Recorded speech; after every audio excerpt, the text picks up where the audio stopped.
Right now, here I'm sitting with Victor Kislyi, which is actually the founder and the main head behind Wargaming. Victor, nice to meet you. It's an honor. Thank you for inviting us to coming to Minsk.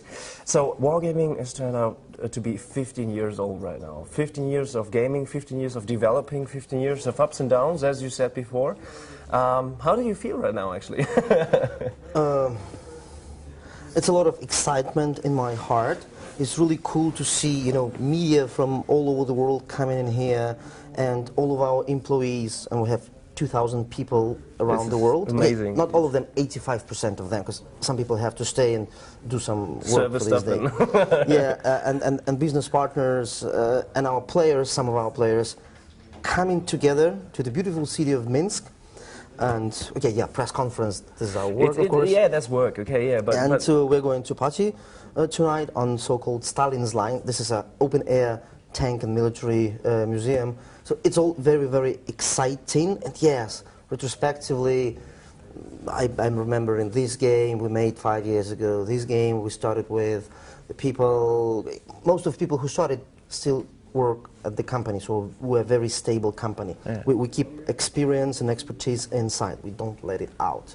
Yeah. But what I can say is, no matter how exciting the last 15 years seem to me, the following 15 years are going to be many, many more times more exciting, because we are very determined. Yes, we have success, but we don't, sit and enjoy our success drinking martinis and driving Ferraris. No.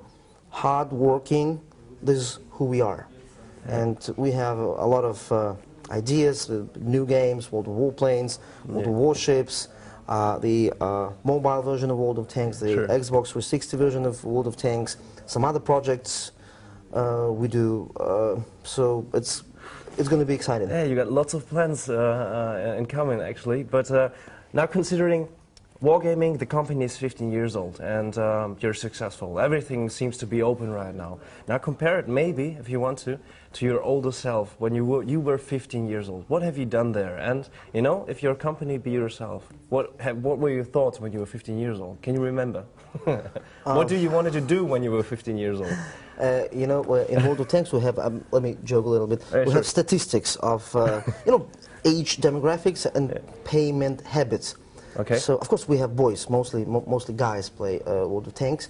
So the graph goes like quite low on the younger ages, like 9, 10, 12 years old, and of course it's much higher on 35, 40 years old, because older guys like me with job, with families, they don't have much time, so World of Tanks allows you to save some time with just a little bit of money. Yeah. But there's this around 14 years, the payment is like.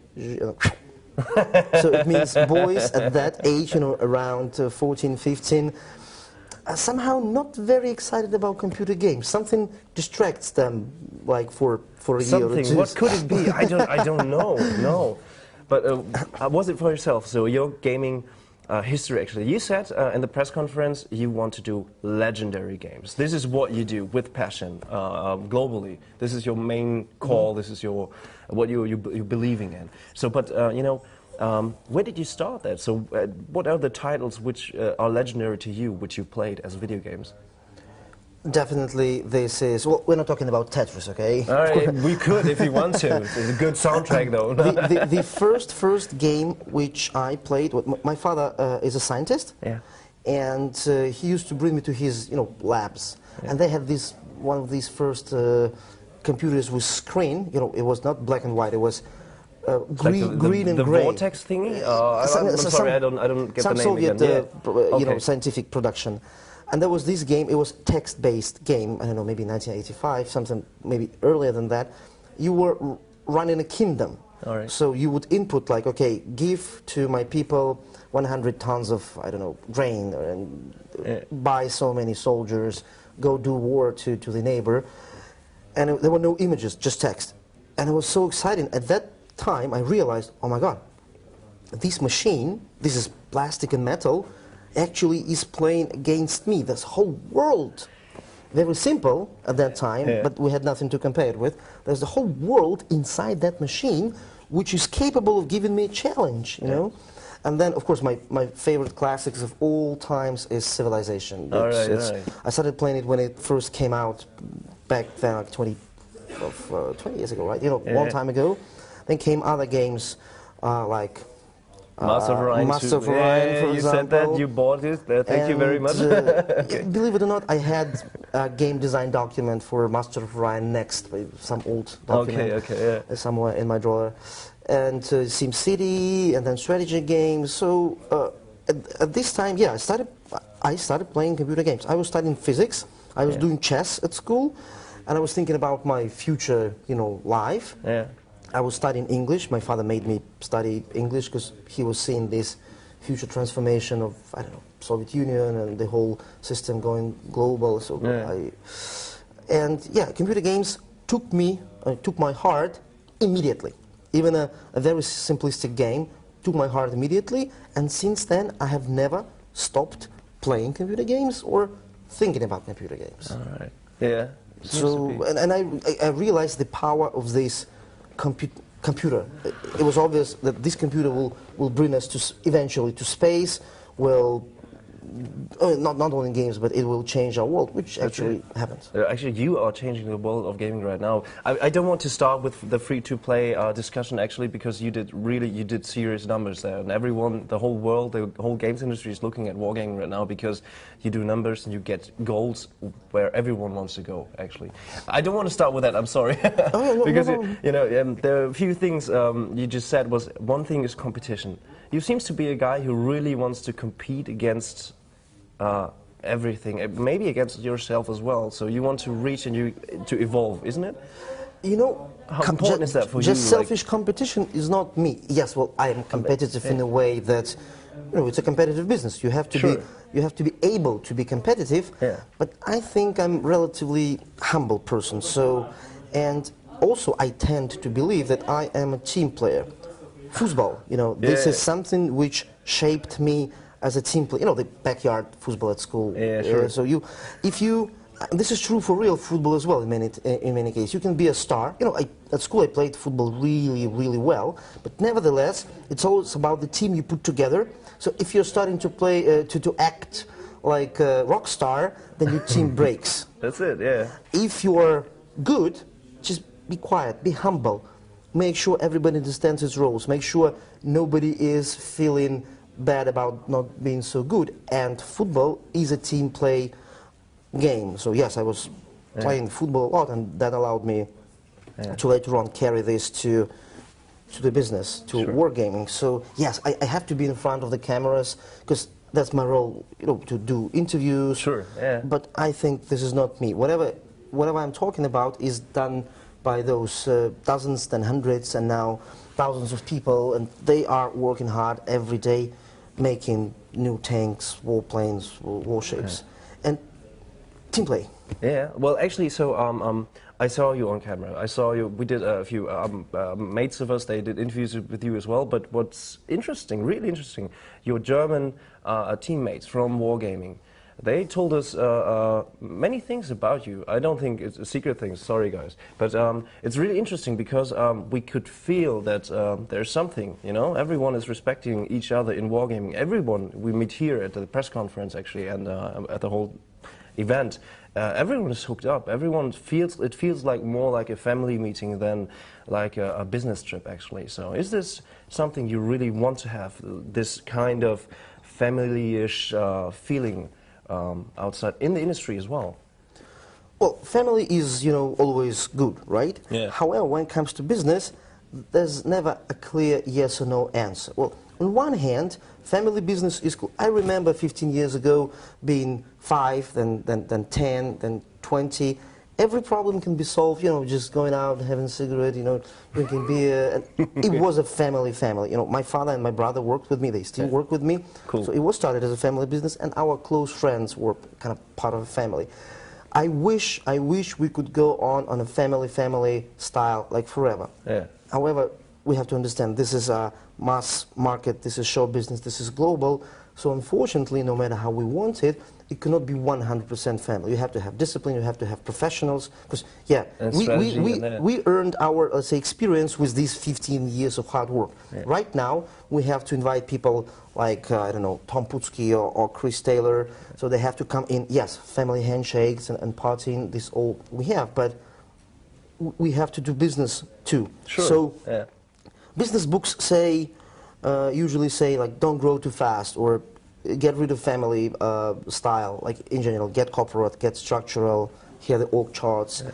I think the key to success is somewhere in the middle. You have to carefully balance the family style, because people love it, and we are, you know, creative industry. We have to be creative. We have to have passion. So you cannot have too much of a passion in your, you know, typical, let's say, army. Right, yeah. So okay, there are passionate soldiers, of course, but there has to be discipline. Yeah, sure. As we say here, die Ordnung muss sein. Oh, die Ordnung muss sein, jawohl. So you have to combine. Yeah, you have to combine, and there. Okay, I don't like the word tricks. There are certain things I do, like being with my people, flying around the world with my people, eating, you know, at the same table, discussing private things, you know, some friendly stuff. Yes, the crunches, the all hands on deck things, and I'm amongst them. Wargaming employees love that. I also am very hard-working person, so there's lots of things I have to do. And with your own example, you show to your people what you expect, and they have no choice. They have to work hard too. Yeah. You talked about the next 15 years. Really short answer. What's the next steps of Wargaming? What's your next steps for you personally? Okay, we have certain immediate action plan for the next, let's say, 12 months or a year and a half. It's easy. Tanks, World of Tanks, are going to receive updates, you know, every month or every month and a half. We have a huge bullet point list of features our players expect us to do. Now this list is even bigger than 3 years before, because we have Korea, we have Australia, we have Singapore, we're operating in America, well, Europe, of course, not only Russia. Plus e-sport. Plus esports and all those things. That's it. There's a roadmap which is long. Then World of Warplanes are now in open beta, and it's going to be early this fall when we launch. The game is ready. We took some time off because we could not make controls right. We apologized. We told this to the media, sorry. We need more time to fix it, to make it legendary control, to make it enjoyable for a normal guy who never played role-playing games before. So we fixed that, and right now the final polishing is taking place. So between a month and two, we will most probably release this one. World of Warships is being made in St. Petersburg. I visited the studio like a week ago. They look gorgeous. They're big guns and water and reflection and explosions and, destruction. Battleships, World of Warships are cool. So we already, of course, playing as a part of technological process, playing some milestone versions inside the studios, like kind of friends and family style. I'm waiting for Warships big time, but that's for 2014. There's still a lot of work to do. They're big. You have to do a lot of content, some technological tricks to accommodate those huge war machines, which are much bigger than planes or tanks. So also World of Tanks Blitz. This is your iPad or Android version of World of Tanks. And you got the trading card games. The trading card. That's a kind of experiment. Trading card game is an experiment. You never know with a new concept, but we united trading card mechanics with you know, tanks and, you know, airstrikes and infantry. So it's in some beta testing right now, and it will be available for your browser. So, you know, you don't have to have too good of a computer to play it, or on your iPad or on your Android device. And there's a couple of other smaller and medium-sized projects going on. Some of them will see the light, some of them are not, but that's the point of creative you know, industry. You have to experiment a lot to make a final hit.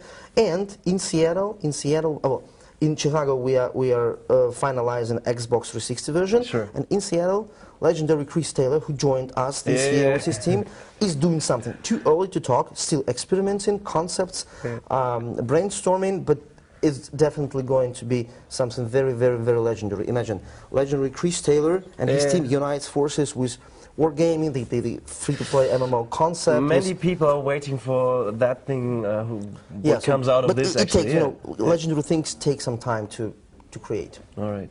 Okay, Victor, thank you for this interview. Very nice. I would love to have 2 more hours, but that's it. Victor Kislyi, Wargaming, wahnsinnige Person.